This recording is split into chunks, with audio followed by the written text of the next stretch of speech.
মুহূর্তে বাংলাদেশের সবথেকে কাছের বন্ধুকে? উত্তর হলো পাকিস্তান। পাকিস্তান সরকার, পাকিস্তান ক্রিকেট বোর্ড যেভাবে বাংলাদেশ ক্রিকেট বোর্ডের পাশে দাঁড়িয়েছে এটা প্রমাণ করার কোনো প্রয়োজন নেই, কিন্তু আইসিসির সঙ্গে গেম খেলছে পাকিস্তান। 15 ফেব্রুয়ারি ভারত পাকিস্তানের বিশ্বকাপের গ্রুপ পর্বের ম্যাচ হবে কি হবে না?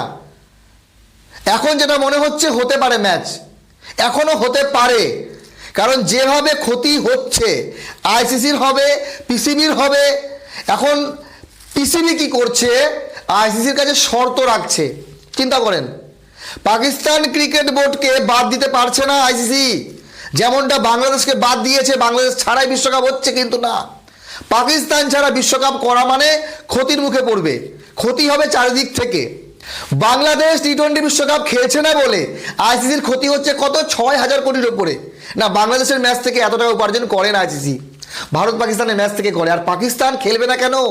বাংলাদেশ বিশ্বকাপ খেলছে না বলে। আর এখন আইসিসি উঠে পড়ে লেগেছে পাকিস্তান যাতে কোনোভাবে 15 তারিখের ম্যাচটা খেলে নেয়, না হলে এই টুর্নামেন্ট আয়োজন করে আইসিসি ক্ষতির মুখে পড়বে। তো গতকাল আমরা সবাই দেখেছি বিসিবির কর্মকর্তা, বিসিবির চেয়ারম্যান আমিনুল ইসলাম বুলবুল, তিনি গিয়েছেন পাকিস্তানে। পিসিবি চেয়ারম্যান মহসিন নাকভির সঙ্গে দেখা করেছেন এবং কথা বলেছেন। তারপরে যে খবরগুলো আমাদের সামনে এসছে, সত্যি কথা, মনে হচ্ছে পাকিস্তান দাবি করছে না, মনে হচ্ছে বাংলাদেশ ক্রিকেট বোর্ড আইসিসির কাছে দাবি করছে। মাঝে খবর আসছে, যেটা উড়ো খবর, সেটা হলো যে পাকিস্তান এবং ইন্ডিয়ার বায়োলেটারাল সিরিজের কথা চলছে। 5 ম্যাচের ওয়ানডে এবং 5 ম্যাচের টি-20।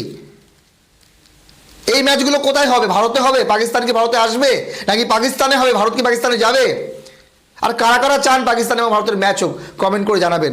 দেখেন, ভারত এবং পাকিস্তানের ম্যাচ দেখার জন্য গোটা বিশ্ব অপেক্ষা করে। পাকিস্তানের জনগণ, ভারতের জনগণ, বাংলাদেশের, শ্রীলঙ্কার, আফগানিস্তান, প্রত্যেক দেশের জনগণ ভারত পাকিস্তান ম্যাচ দেখতে চায়। কিন্তু আইসিসি পড়েছে সমস্যায়, বাংলাদেশকে বাদ দিল, পাকিস্তানকে বাদ দিতে পারছে না। এখন আইসিসি পাকিস্তানকে বলছে, ভাই তোমরা খেলো, না হলে ক্ষতিপূরণ দিতে হবে। এবার পাকিস্তান বলছে, হ্যাঁ আমরা খেলবো।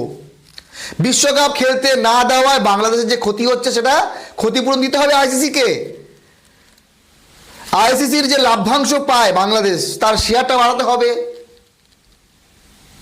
তারপরে বাংলাদেশকে আইসিসির কোনো একটি টুর্নামেন্ট হোস্ট করার জন্য দিতে হবে, যাতে বাংলাদেশের যে ক্রিকেটে ক্ষতি হয়েছে সেই ক্ষতিটা মেকআপ দেওয়া যায়। তো আইসিসির সঙ্গে পাকিস্তান ডিল করছে না বাংলাদেশ ডিল করছে, আমরা কিছুই বুঝতে পারছি না। আর এই খবরগুলো কিন্তু বাংলাদেশ পাকিস্তান না, আমাদের ভারতীয় সংবাদ মাধ্যমের খবর। পাকিস্তান এমনভাবে বাংলাদেশের পাশে দাঁড়িয়েছে, কোনো দেশ বাংলাদেশের পাশে দাঁড়ায়নি। আর তার কারণও আছে। পাকিস্তান এবং ভারতের বর্তমান যে সম্পর্ক, কূটনৈতিক সম্পর্ক, একেবারে ন্যূনতম কোনো সম্পর্ক নেই। আর ঠিক এই জায়গাটারই লাভ নিচ্ছে পাকিস্তান। বাংলাদেশ যখন ভারতের সম্পর্ক একটু মুস্তাফিজুর রহমানকে নিয়ে গরম হয়ে গেল, তখন পাকিস্তান বাংলাদেশের পক্ষ নিল। আর বাংলাদেশের জনগণ, সরকারের মন পাকিস্তান জয় করে নিয়েছে। তো এইবার কথা হলো যে মাঝখানে আরও একটা খবর আসছে, সৌদি আরবিয়া ক্রিকেট, কাতার ক্রিকেট এবং পাকিস্তান ক্রিকেট বোর্ড এরা মিলে আলাদা একটি ক্রিকেট কাউন্সিল তৈরি করার পরিকল্পনা করছে। যদি করে, পাকিস্তান যদি সৌদি আরবিয়া এবং কাতারের সঙ্গে মিলে যায়, তাহলে বাংলাদেশও নিশ্চয়ই পাকিস্তানের সঙ্গে যাবে। তাহলে কি আমাদের এই বিশ্বে আলাদা ক্রিকেট কাউন্সিল হবে? মানে একটা থাকবে আইসিসি আর একটা থাকবে অন্য ক্রিকেট কাউন্সিল। যদিও এই খবরটার এখনো সত্যতা সামনে আসেনি, কিন্তু খবর এসছে মানে আলোচনা হয়েছে। আলোচনা না হলে এই খবর আসতো না, বেশ কয়েকদিন আগেকার খবর। কিন্তু গতকাল পাকিস্তান ক্রিকেট বোর্ডের চেয়ারম্যান এবং বাংলাদেশ ক্রিকেট বোর্ডের চেয়ারম্যানের মিটিংয়ের পর যে সিদ্ধান্তে এসছে যে হ্যাঁ, ভারত এবং পাকিস্তানের বিশ্বকাপ ম্যাচ হলেও হতে পারে, যদি হয় তাহলে এই শর্তগুলো আইসিসিকে মানতে হবে। তাহলে আইসিসি এখন কি করবে? আর্থিক ক্ষতি দেখবে না শর্ত মেনে নেবে? সেটা মতামত জানাবেন। কিন্তু এই সব ঘটনার ভেতরে পাকিস্তান বাংলাদেশের পাশে কঠোরভাবে দাঁড়িয়েছে।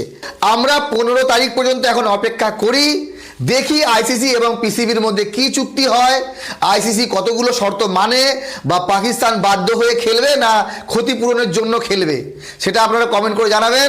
15 তারিখ লাইভ ইন্ডিয়া পাকিস্তানের ম্যাচের আপডেটে অপেক্ষায় আমি আছি, আপনাদেরকেও থাকতে হবে।